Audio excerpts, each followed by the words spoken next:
waxaan ahay darawal taraagle ah oo gawaadhida waaweyn wada waxa aan rarka u kala qaadaa waddanka Mareykanka goboladiisa kala duwan waxa dhici karta marmarka qaar rarka aan sido in uu yahay doofaar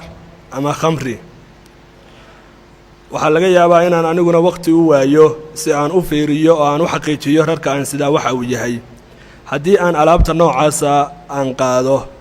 xaraan miya haddii ay waxyaabaha ay qaadeen kambaniyada laga qaado ay isugu jiraan xalaal iyo xaraam ay isugu jiraan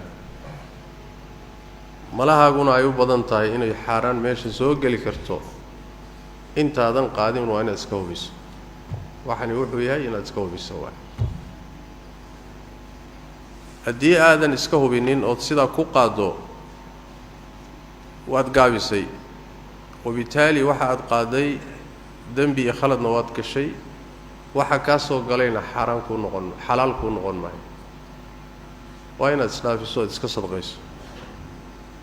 oo aad masaakiinta iyo meelaha caamka masaalixda caamka ku bixiso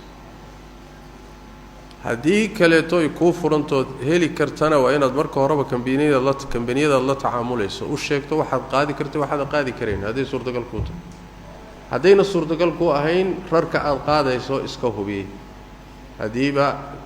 ay iimaan karayso inaad doofaar qaado ama aad khamro qaado ama shay xaraana aad qaadi karayso markaas